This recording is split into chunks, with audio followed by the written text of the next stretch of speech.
उत्तराखंड के पहाड़ों में बसा था एक छोटा सा गांव भैरवपुर।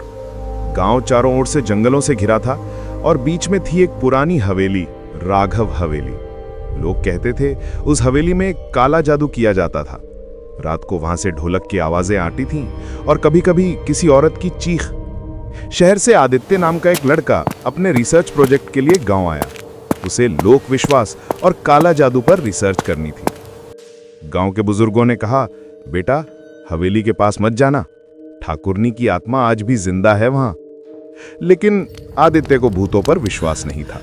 वो कैमरा, नोटबुक और टॉर्च लेकर उसी रात हवेली पहुंचा। दरवाजा आधा टूटा हुआ था। अंदर धूल और राख की गंध थी। दीवारों पर लाल और काले रंग से अजीब चिन्ह बने थे, कुछ संस्कृत में, कुछ उल्टे, और बीच में एक लोहे की चौखट थी जिस पर किसी ने लिखा था, जो भीतर गया वो लौटकर कभी इंसान नहीं रहा। आदित्य हंस पड़ा। डराने के लिए सब लिख देते हैं। रात गहराई। हवेली में उसने कदमों की आहट सुनी। टॉर्च घुमाई, कुछ नहीं, पर दीवार पर उसकी परछाई 2 बार दिखी। एक उसकी अपनी और दूसरी कुछ लंबी औरत जैसी। अचानक कमरे में ठंड फैल गई। टॉर्च बंद हो गई। कानों में फुसफुसाहट गूंजी, मुझे छुड़ा दो, मेरी आत्मा बांधी गई है। आदित्य ने कांपते हुए पूछा, कौन हो तुम? मैं राधा ठाकुरनी। उन्होंने मेरे प्रेमी को मारा और मुझे जिंदा जला दिया काले जादू से। अब मैं हर 100 साल में एक शरीर मांगती हूं। अचानक एक पुरानी ताबीज जमीन पर चमकी। आवाज आई, अगर ये ताबीज तोड़ा तो आत्मा तुम्हारी हो जाएगी।